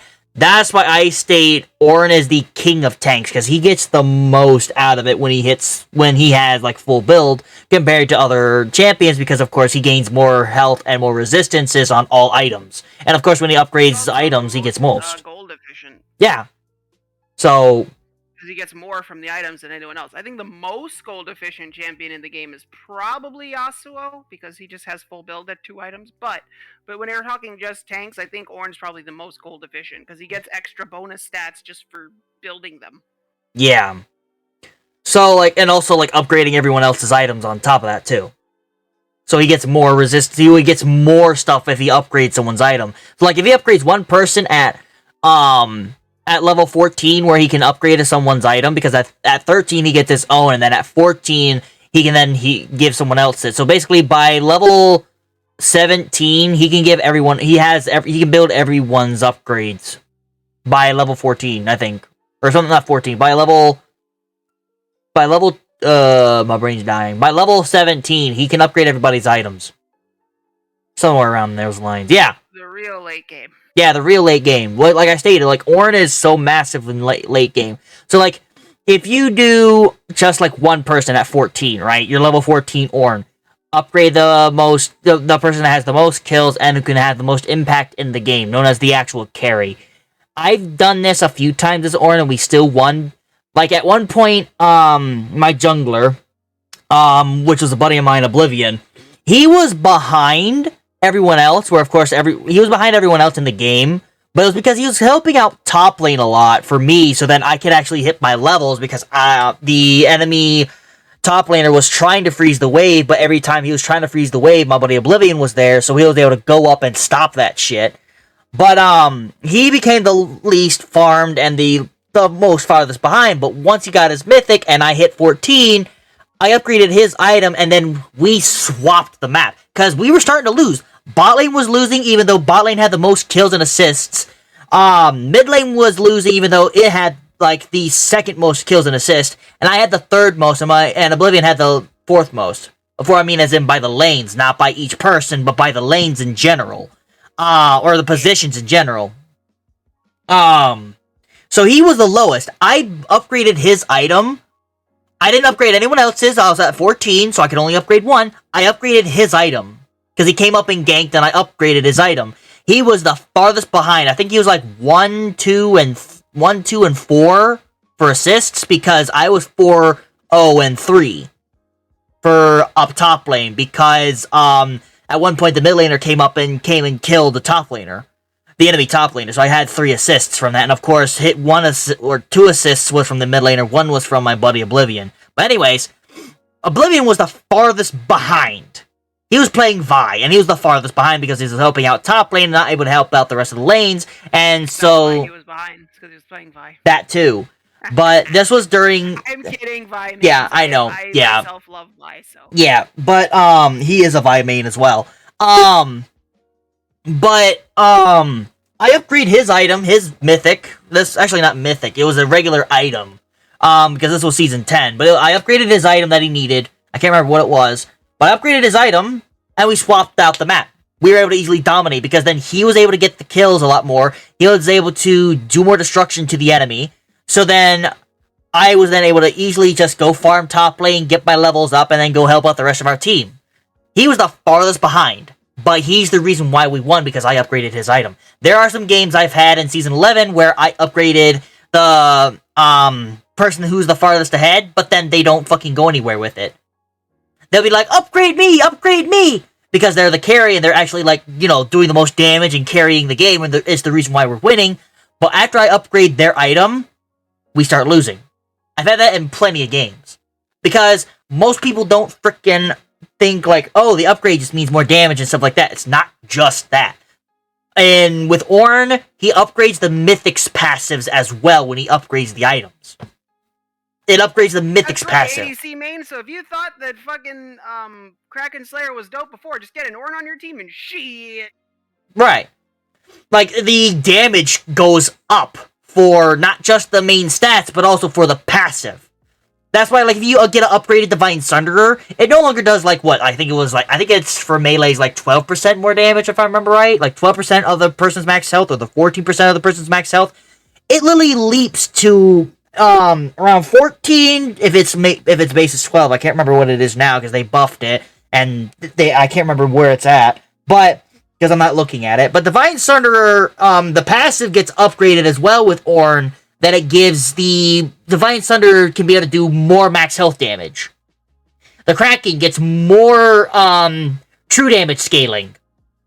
The when Moonstone was good, the Moonstone's healing gives a bitch ton more for its passive ability that it gives. Hex Tech, not the Hex Tech, the what is it? Yeah, Hex Tech Proto Belt. That thing, I think it gets like now it doesn't give any more range to it, but the bursts that it does a lot more damage than it's supposed to do. Sure, it's supposed to scale with AP, but it does more percentage of scaling than it did before Ornn's upgrade. Ornn's, and then like Night Harvester, I'll do this one and this is the last one. The Night Harvester, actually no, I'm gonna do Sunfire. Sunfire, when Sunfire's upgraded by Ornn, that shit, you'll be like, holy fuck, because it gives more from your max health as the damage, as the AP damage. It goes from like 1% to 4%, but yeah, Forge Fire Cape is dope. It goes high. It's one of my favorite named items in the game. Yeah. I love that name, Forge Fire Cape. Yeah. Unfortunately, it's not as powerful as it used to be. When Season 11 first came out, Forge Fire Cape was disturbing. It was disturbing, but the problem is Baron by yourself. Well, yeah, but also, here was also the thing though, is that like, this was before Forge Fire actually. It was, if you just regular Sunfire, Forge Fire just made it worse. But like the thing is that Ornns were barely played even during that time as well. Ornn was barely played because in preseason, that's where the Ornn started to dissipate. Ornn started to dissipate in preseason with Season 11. I found it. Deicide. Okay.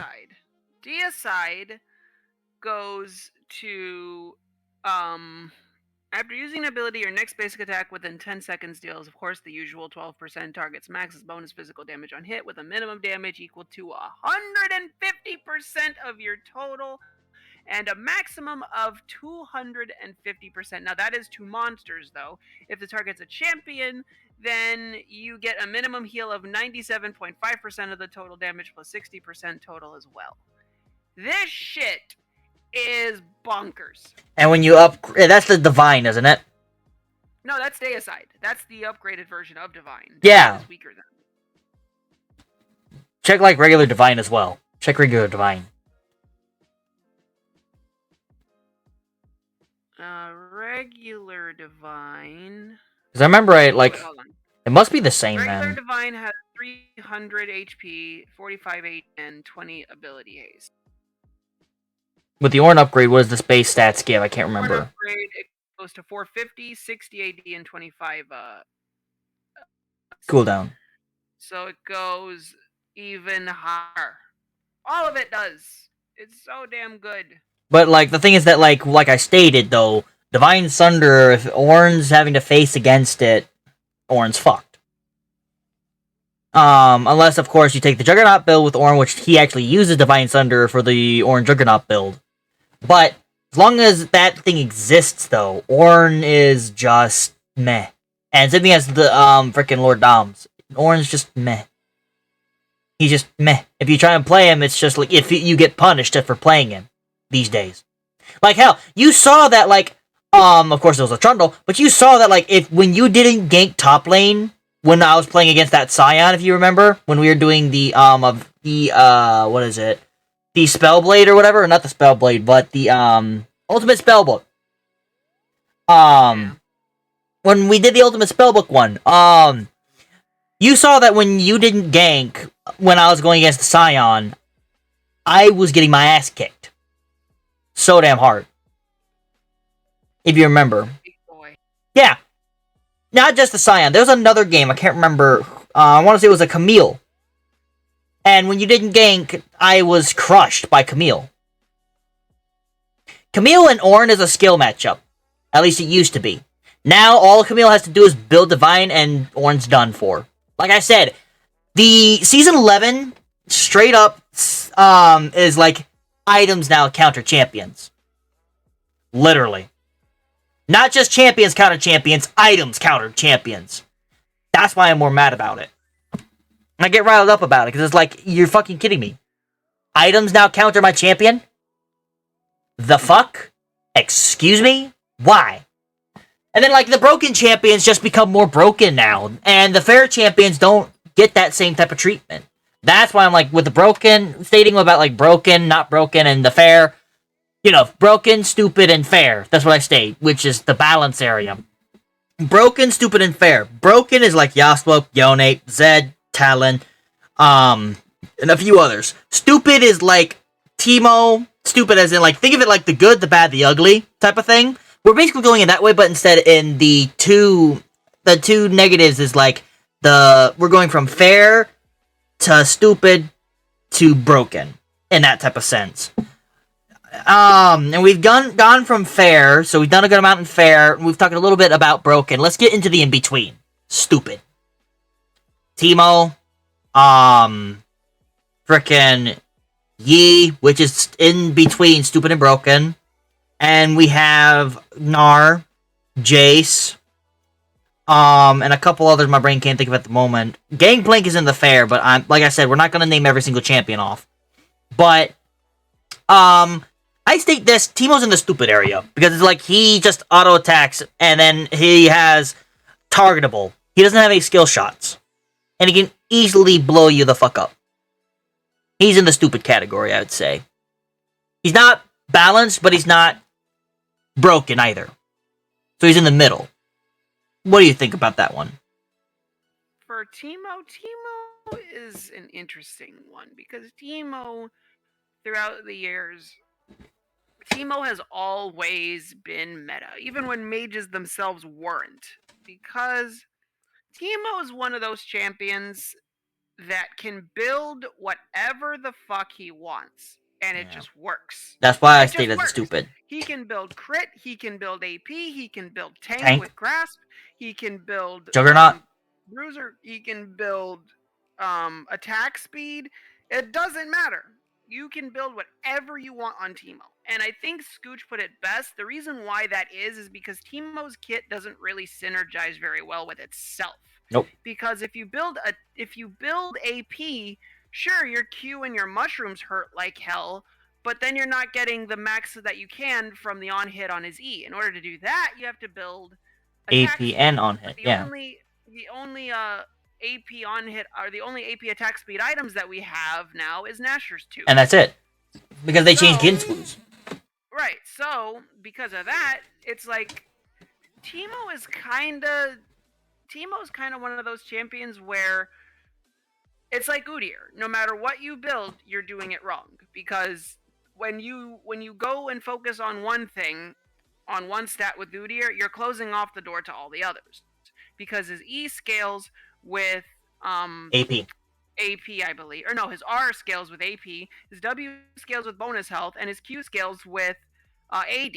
So there's no way to maximize His E all also of scales those with AD. stats. His E, his W, and his Q are all like AD and his like with health.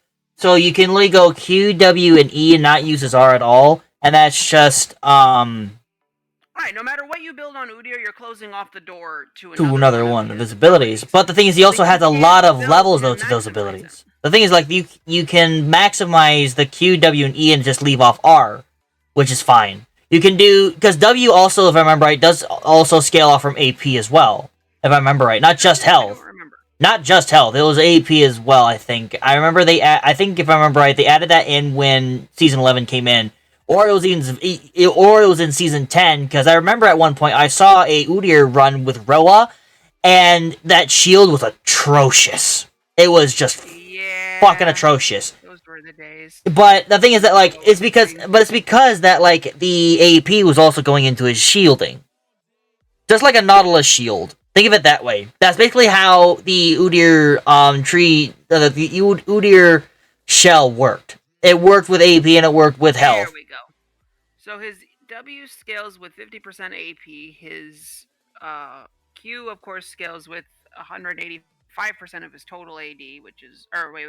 Did I read that right? No, yeah, I did. Okay. And then his E scales with... AD. Actually, his E doesn't scale with anything. His E is just a straight up stun and go fast button. Wow, good job, Riot. And then his R But it is uses 100% AD ability though. power. So you can build AP and bonus health and just use your Q, your W, and your R, or you can build AD and maximize your Q and your E, but you can't maximize his entire kit. If you build AD, then you're closing off his W and his R. Nope, But you if can build no. You're closing off the other two. No, you can no. Here's the thing: you can go with a Juggernaut build with his W because you do Q, W, and R, but you don't max those in that order. You do Q, then E, then W, because you can have 3 abilities upgraded because he has a total of 6 in each slot except for his R. Really is better to use with his Q than his R. Right. His R is an area of effect. Right, and it's an AP scaling. But what I'm stating is that like you're only closing off to 1. So if you do you can do WER or you can do QWE, which is still fine out of no matter what 2 of the kits you use, because it's usually you don't really see the Q being used if they're building an AP build. You don't see the R being used if they're using an AD or tank build. Literally is the difference between it all is what I'm trying to state. You're only closing off 1, not 2, because you can have 3 at a time. That's the thing. Yeah, I see what you mean. You can have 3 at a time, but you're only closing off 1. That's all you're doing. But Teemo feels similar in that regard, though, is what I'm saying. That if you're building a certain way, you're not maximizing his whole kit. Even though his kit is impossible to maximize properly the way it is right now. And Udyr is the same way. Until they rework him, that is. Yeah. I'm pretty excited to see what they do, because so far he looks pretty good. Like from what Riot has teased, and they've teased his they've teased his look, what he's going to be like when on LOR, and I like that because it's going to be sparking in Ornn as well in LOR, and I love that. He will return. But like anyways, what I'm trying to state is this, like let me think here. Basically, I'd say also Gnar. We're gonna move from Teemo to Gnar. Gnar is a interesting one as well, but he's in the stupid category because he's not fair, but he's not broken at the same time. He's in the in-between, I'd say. Cause back then, this is before season 11, this is the old Titanic Hydra and Ravenous Hunter. He could use that and his ranged auto attacks were able to proc that shit. That was the issue with Gnar, and that's why I hated going against a Gnar as Ornn, was because he could use the frickin' Titanic and Ravenous Hydras while being ranged, and I'm like, I can't do that with Urgot. Why does this bitch? Same thing with frickin' Jace. Why does this bitch get to use it, but my Urgot cannot? I know Urgot's pure range, but come the fuck on. And of course, this is, like I stated again, this is before season 11. But, like, Gnar has always been in the stupid area. I always say that. Same thing as Jace. But of course, Jace is flocked more towards... Actually, no, he's not flocked towards any side of the spectrum. He's still in between. He's still broken, but he's also not too broken. And he's still balanced, but he's not too balanced, in a sense. He's the in-between, where I state is stupid. So, we talk, like I stated, we talk about balance, we talk about broken, we're in the stupid area. Gnar, I'd say, was in the stupid area. And he still is. Because the swap of, like,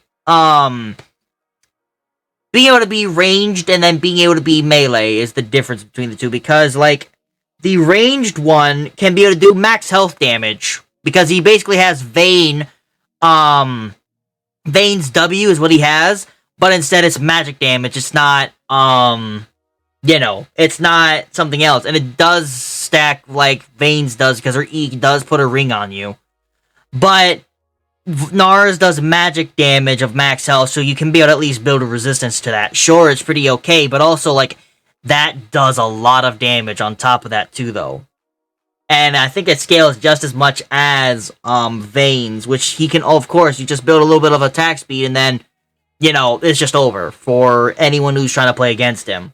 Of course, his ultimate, or not his ultimate, yeah, it basically is his ultimate, but, no, not his ultimate. When he becomes Mega Gnar, when it becomes Mega Gnar, it's more like, I see more of the spectrum of, like, sure, Juggernaut-ish, but because he doesn't do max health damage is the thing. He doesn't do max health damage, but, it's when he can be able to be ranged and be able to do max health damage, be able to use the Titanic and Ravenous Hydra before Season 11, and now I'm just like, I've always seen this problem. Now that they allow the Rangers to be able to use the Titanic, Hydra, and Ravenous, Mega Gnar is a Chad. Mega Gnar is a good one.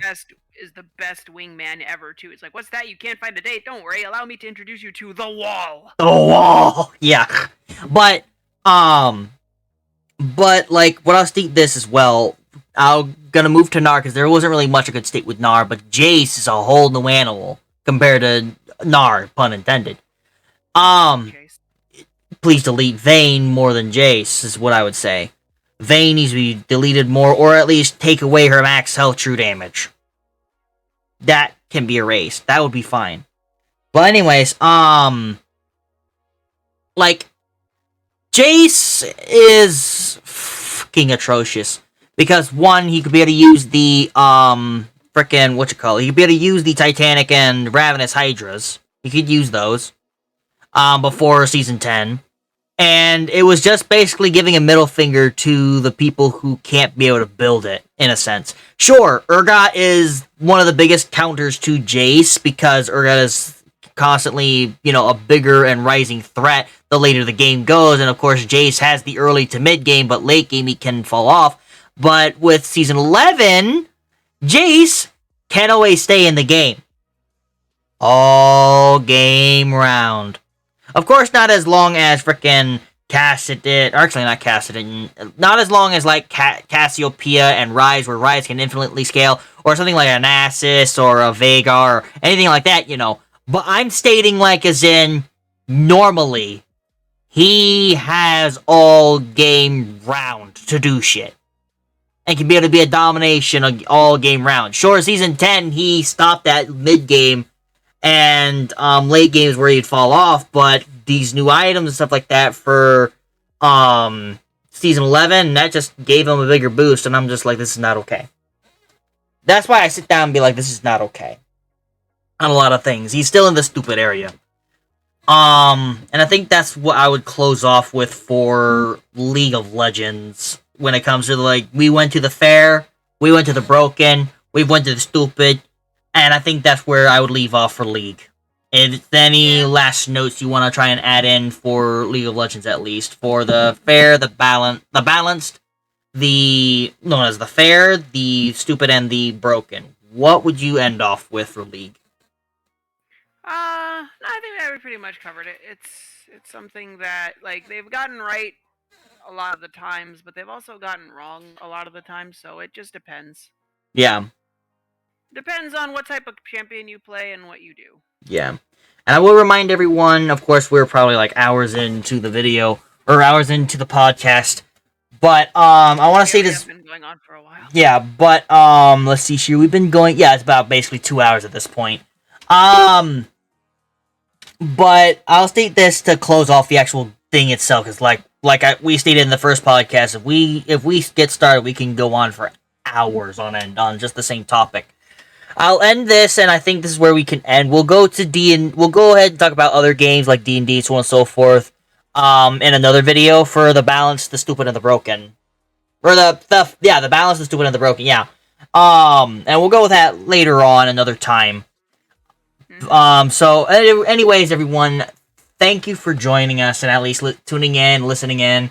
And again, if you like to hear us talk about this type of stuff and get to learn some things, definitely hit the subscribe and like, and we'll see you all next week, because we have it every single Saturday or Sunday, depending on what happens on our daily schedules. But we usually gonna be doing it every about Saturday is the earliest, Sunday is the latest. So, anyways, everyone. Or a weekend gig. Yep, our weekend gig. Anyways, everyone. Till next time.